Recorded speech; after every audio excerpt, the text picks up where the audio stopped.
Hello everyone. Today I am talking about The Elder Scrolls V Skyrim. So this is pretty interesting and pretty funny that I have to talk or review about this game. It feels like everyone has played it at this point multiple times. You people who keep rebuying Skyrim, I'm gonna kill you. You have made sure that we're never getting a new Elder Scrolls game because you just keep buying the old one. But Skyrim is really, really good. When this game came out, it was 2011, and open world was kind of becoming a new popular thing, and Skyrim just nailed it. It nailed it with the environments, the music, the lore, the action. I think what's really interesting is that, we've had other Bethesda games, and, up until this point, it's been things like Starfield, and it's so weird that the same company who made that game also made this, because they're both open world games, so one gets it completely terribly wrong on very basic aspects. For example, in Starfield, when you're traveling from place to place, you have other things that are happening independent of your quest or your side quest, little enemies or little encounters or little other things, even like a distraction or a sight, like a waterfall. And Starfield does none of that. And that's honestly, I think, what makes Skyrim so good, is that there's always something to interact with and see, and to say, oh, I'm going to investigate that. Or, oh, there's a cave. Oh, here's a mine. Oh, what's in here? What's in there? And you expect to find something, and your mine shaft turns into, it's actually connected to an ancient Dwemer stronghold, and now there's all this other stuff inside of it. And now you activated a side quest, and it just tumbles. And that's the way Skyrim works, and it's so much fun. It's so good, and I hate it because it is so good, and it just never gets old. Something I really enjoy is that the UI in this game is updated to just be more gamer friendly. All of your spells and everything is divided into these nice little quadrants.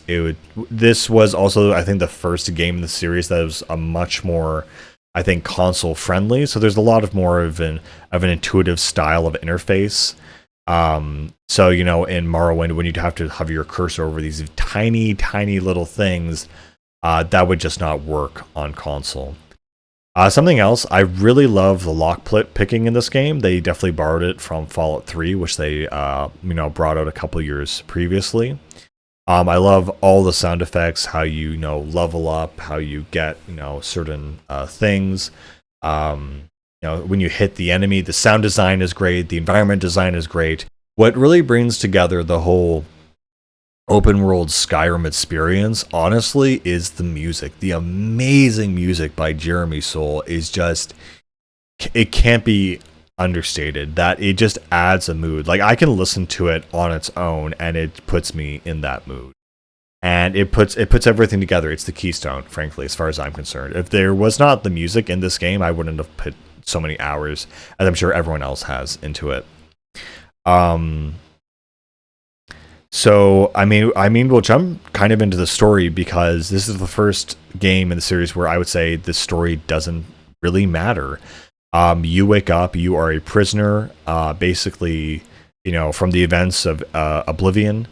The demons and the Daedra were defeated, but now the Age of Dragons has come, and it's come to the northern land of Skyrim, where the Nords are. And it's an interesting thing, because the Nords are under the boot of the Imperial Empire still. And so at the beginning of the game, you have Ulfric Stormcloak, who is basically the main rebel, one of the kings of Skyrim, who will not bow down to the Empire. And so an ongoing thing in the game is, will you stand with the Empire, or will you stand with an independent Skyrim? And it doesn't really matter in the large scope of things, but you have to convince every town or principality, essentially. And outside of that, basically, once you kind of are actually being about to be executed for being associated, or being picked off the road associated with Ulfric Stormcloak, basically a dragon attacks. And so this marks the return of dragons. And so dragons are wreaking havoc around the countryside. And there's these big mythical creatures that were long thought dead, and they've returned to the land.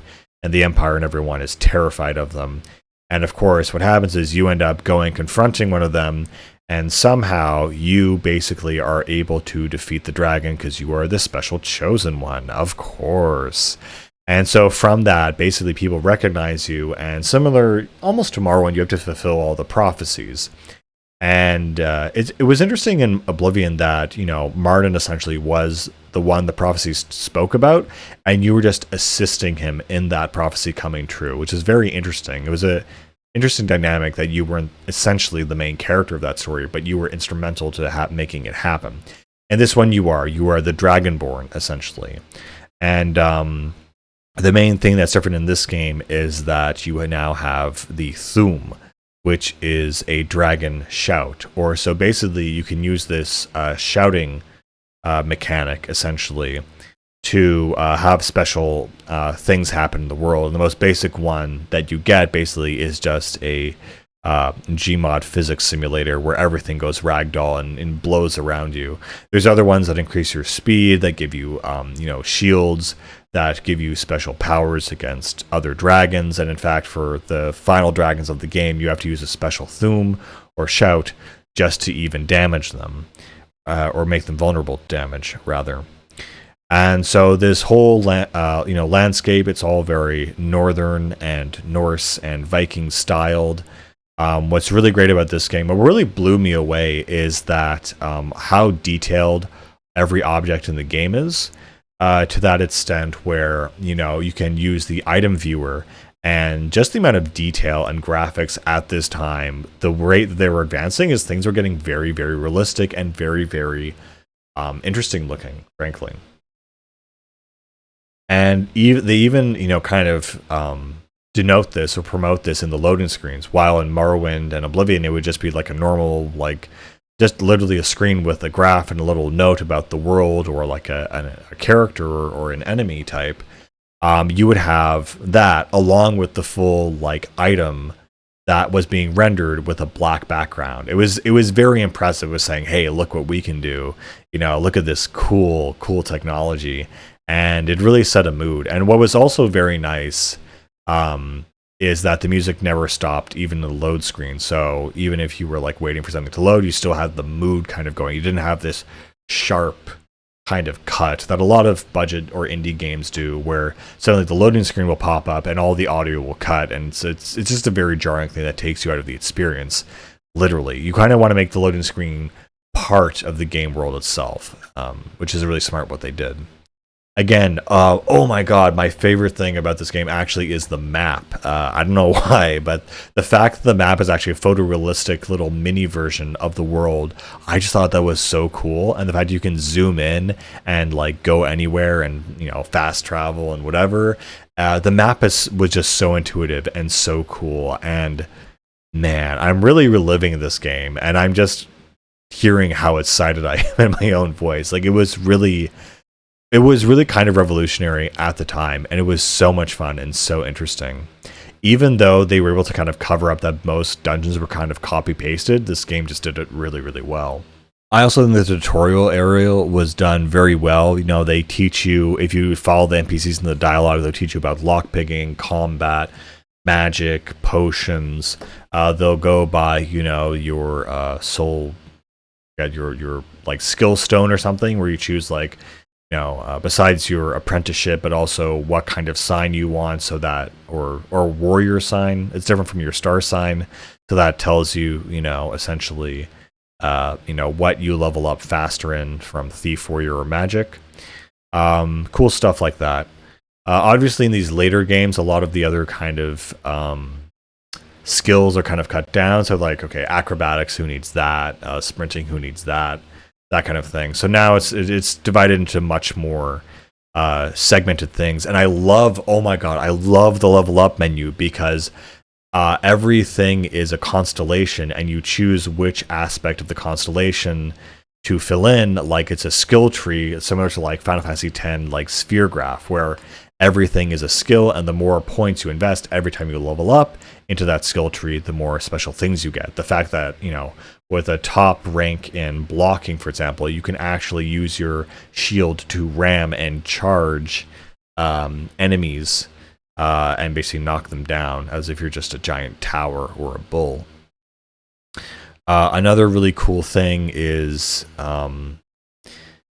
they also let you reset your skills once you get to 100. So you feel like if you're lockpicking and you keep lockpicking, you can actually reset your thing and then start from point 0 and then, still get points which lead towards leveling up. So every time you do a thing from one-handed to combat or whatever, you level up that skill, but every time that skill levels up, you also get points that make you level up. And so your overall level up is going to be something like, you'll add 10 points to either magic, health, or stamina. And that stamina allows you to attack and, use your shield. And again, it's the environment and the world of Skyrim that may look dated now, but it felt like the most in-depth and well-made world ever. And also because of that, God, even the sound effects when you discover something, everything about this game is Oblivion, but just way, way better.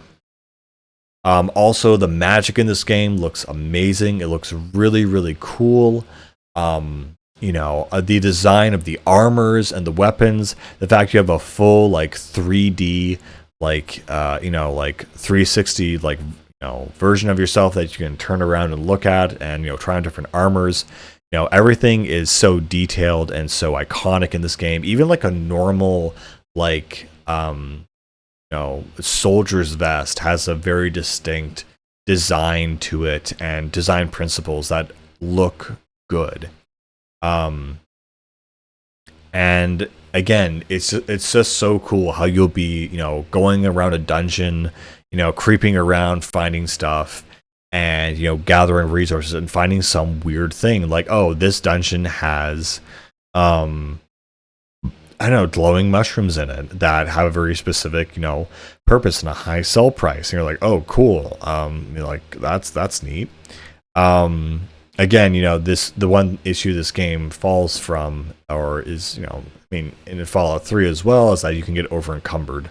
So as much as you might enjoy exploring places and gathering everything, you have to watch your weight counter, obviously, stuff like that. Of course, you want to invest in things like lockpicking so you don't get pulled out of other things. It's funny that your sneak skill, if you can just move around in a spot and just stay out of sight, you can basically just upgrade it like that. The interface is just so much cleaner and better in this game. It's ridiculous, honestly. There's also cool things now where you have blacksmithing and you can make your own stuff. You can get certain schematics for things to make. You have alchemy, cooking. Cooking isn't actually a skill in this game. It's just something you can do, though. I think it might have been DLC, now that I think about it. Of course, you can do the normal things like you get your own, buy your own house, help all the tribes and whatever. So yeah, as I was saying previously on the story, you basically defeat the dragon. They send you to study with the Greybeards, which live up in this mountain, which teach you all the Thumes. And then from there, you basically just follow the story. And again, it's a weird thing where no one actually wants to do that. The effect that Skyrim has on people is that they all tend to want to read or go exploring other places besides the main story.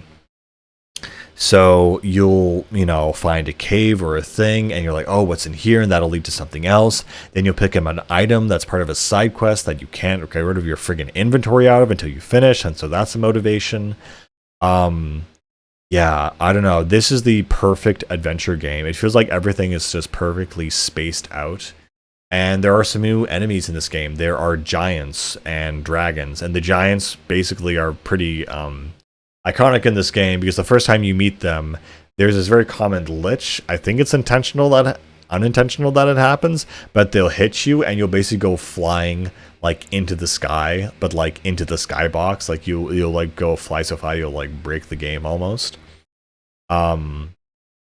So many cool things in this game, and of course Skyrim is probably the most modded game in existence. The amount of mods that people have created for this game is just honestly insane. It's just like a template for people to create their wildest, craziest fantasies. I've seen everything from silly things like Thomas the Tank Engine, and you've seen them all. You know what they are. But yeah, some people will even make followers. Custom maps, custom things, custom games. There is one game called I forget the name of it. Called like don't forget, like remember us, or like we who are like stuck here or something. I forget honestly, but it was essentially this Roman style game where you basically went back in time endlessly trying to solve this mystery of this gold curse or something. And it was interesting because it was all running in a Skyrim engine. It was like the same engine, the same almost graphics of the game, but it was its own independent game. And I guess Bethesda was fine with them getting away with that. But yeah, mods have gotten so powerful, they've become separate games on their own, which is just really interesting and crazy to see. Again, it's so funny to me. I think, that I basically talked about the main things that Skyrim is, but the environment around Skyrim is so interesting. I mean, the one thing about it is when it came out, it was massive. Like, it was hype. Like, the trailer today, like, I didn't know anything about the Elder Scrolls. I knew nothing about it. But even seeing this trailer got me super hyped. And the fact that other people were excited for it was like, oh, okay, this is going to be a really cool, like, medieval whatever game. It's going to be a cool RPG. And it turned out to be one of the best ones of all time. It's like, yes. So it's one of those rare instances where the hype basically lived up to the game itself. And maybe I have a different perspective because I was new to it. I had never really played an Elder Scrolls game before, but I just thought, wow, this is actually really good. And it's funny because I had the same thing with Fallout 3. I'd never played a Bethesda game before, and Fallout 3 was technically my first one, and it was like, oh, this is great. And Skyrim, I'd never played an Elder Scrolls game before. I'm like, oh, this is great. But yeah, Skyrim was so huge when it came out, and it continued to be huge years later. And they released it on, next-gen consoles and, PS4 and Xbox One, and then re-released it for PC, and then there was a special edition and a VR edition, and then I think there's even like a Switch edition now and a Wii U edition, and it just got re-released on everything to the point where, like, we don't really have to make Elder Scrolls 6. This game has been literally keeping the company afloat for like a decade. It's like it was perfect, it peaked, and they just stopped making games. They did make and it was kind of like a weird downhill thing. Like, they peaked and they went downhill in a sense. Like, after this they did Elder Scrolls Online and a bunch of other Fallout stuff. But the Elder Scrolls is basically, they've been trying to turn it into an MMO while also teasing, the sixth one, which is supposed to be Elsewhere, which is where all the Khajiit are from. So it's all desert themed. But, and they started their space, thing with Starfield, which turned out horribly. And, everyone saw it and looked at it and was like, I don't know. And, No Man's Sky #2, and pretty much, right? Except No Man's Sky was actually redeemed. It's actually working now. But yeah, it's so weird looking back at this game and remembering the moment when it was new, when it was like, oh, people didn't know about Skyrim. It was like something that people hadn't heard about or never experienced. And now I feel like if you are a gamer, it's almost like if you haven't played Skyrim, what is actually wrong with you? Like, I feel like this is a rite of passage that at least every gamer needs to at least try Skyrim. It's just almost a thing now. It's just one of the greats that everyone has to go through. Yeah. I remember, I remember modding this game when it kind of near when it came out to like now. We didn't have mod managers back then, so I remember I was downloading a bunch of mods, throwing it into the folders, and oh, the game wouldn't start or would crash, and then I have to figure out, okay, restart it, disable all of these, does it work? No. Disable these, does it work? No. Disable everything. It works. And so, oh wait, like it's like narrowing down which mods work and which don't work. Modding itself in general is kind of a nightmare. A mod manager is honestly a piece of miracle technology. I'm honestly shocked it actually works and is able to understand how everything is loaded into the game. But really, I mean, it's just compiling data as a normal game would when it launches, which makes modding, or rather installing mods and using mods, much easier. The dialogue in this game is pretty, whatever. It's very memey. A lot of people, reference this game a lot. Its dialogue is very campy, I would say, and very iconic in its type of campiness. What's matter? Can't stand the sight of a strong Nord woman. Trinkets, odds and ends, that kind of thing. It's just burned into everyone's minds, Again, the lighting in this game is very nice. The environments all look beautiful. There are mods to improve that, but even the base game itself is very, very nice. But yeah, it's weird that I am here more than a decade after this game came out, and its sequel has not been created, because this was just so damn successful that they just don't need to make another one. And, it's a weird thing because people say, why do people tolerate these games if they're so buggy? And why don't people tolerate something like Starfield? And I think the reason for that is that this game functions on the whole, but it's in the details where it glitches out. So you'll have this perfect setting, and everything will look, like a candlelit dinner, and then like a tray or something will start like ragdolling or like Gmodding all over the place. Or, some guy will be sitting in a chair and like you'll be ajar. So it's these little details that are kind of just always there that bug out and like ruin the experience and the immersion, which adds to like the funniness and the I don't know, the identity of Bethesda games. The problem with Starfield is that it's the fundamental glitches. Like if your game crashes, then that is like an issue. But I mean, with Starfield, in that case, its main problem is that it's just not fun. There are just not things to do. I mean, there are things to do, but they're all spread out and spaced out, and so you have to like spend time. Like Starfield is kind of insane, actually, and I know this isn't a Starfield review, but the fact that you have a loading screen to go to space and then land and then get out of the spaceship and just... It's so bad. It's so ungodly bad compared to this game, where it's like, yeah, you'll have a loading screen, but it'll at least take you exactly to where you want to go, and you won't have multiple hoops to jump through, and just a total regression in terms of game design. It's so bizarre that this was their peak, and everyone wild for Skyrim. They're like, oh my god, this is the best game ever, and things like that. And I'm sure there's some people who still think this is the best game ever. And on the surface too, like the game itself is very simple. You are like a guy with a sword who fights dragons, and unfortunately, it doesn't get too much more complicated from that. I mean, I remember when I finished the main storyline, it just felt so weird to actually do that. It's just like, oh right, this is the story of the game that finishes, and then I'm done with the game, I guess. I mean, I kept playing for a little bit, but it was a weird thing where like once you do the final thing, it's actually going to end and you have to start over, or start a new game, and it's a weird thing to leave. Anyway, I'm not sure what else to say. I mean, this game has so many memories. It's stolen so much of people's time. It's been such a great, just masterpiece, really.